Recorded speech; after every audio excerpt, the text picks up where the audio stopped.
সুপ্রিয় বন্ধুরা দেখেন, এই যে একটা আজব দৃশ্য দেখাবো। ঘরের মধ্যে হঠাৎ করে একটি শালিক পাখি ঢুকে গিয়েছে।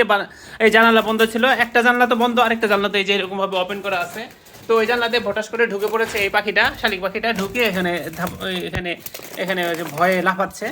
এখন এটাকে কিভাবে বের করে বুঝতে পারছি না। এই যে এই পাশে জানলাটা, এটা এটা এটা একবারে লক করা অবস্থায় থেকে, এটা খোলাও যায় না।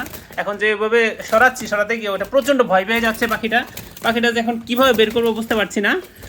যাই হোক, দেখি হয়তো আস্তে আস্তে আস্তে আস্তে যে এখন যে হাত দিয়ে ওকে ভয় দেখাতে গেলে মনে হচ্ছে হার্ট ফেল করে মারাই যাবে এই অবস্থা। পাখিটা শালিক পাখি কীভাবে যে ঢুকে গেল রুমের মধ্যে, হঠাৎ করে রুমেই বসেছিলাম, হঠাৎ করে ওইদিকে গিয়েছি, যাওয়ার পরেই এই যে এইভাবে পাখিটা এখানে চলে এসেছে। পাখিটা প্রচণ্ড ভয় পেয়ে গিয়েছে, ভয় পেয়ে একদম লাফাচ্ছে। এখন অ্যাকচুয়ালি এই পাশে জানালাটা খোলার চেষ্টা করছি, কারণ এটা একবারে পার্মানেন্টলি লকড। এটা যে খুলবো, খোলার উপায় নেই, এটা খুলি না সাধারণত। ওই সাইডের জানলাটাই মোটামুটি খুলে থাকি। এখন ওই সাইডে যে এইভাবে হাত দিয়ে যে তাড়াতে গেলেও মনে হচ্ছে ধরতেও ভয় লাগছে। ধরলে যদি আবার কামড় টামড় মারে অথবা কেমন না। যেমন শালিক পাখি তো আমি কোনোদিন ধরি নাই, তো আমি কোনো পাখি টাচ করিনি আজ পর্যন্ত। আমার মানে ফলে টাফির ভয় না, জাস্ট একটা ইরিটেশন কাজ করছে। এখন তো ধরলে যদি আবার খামসা টামসা বাড়ে, এখন যে এইভাবেই করে দেবো।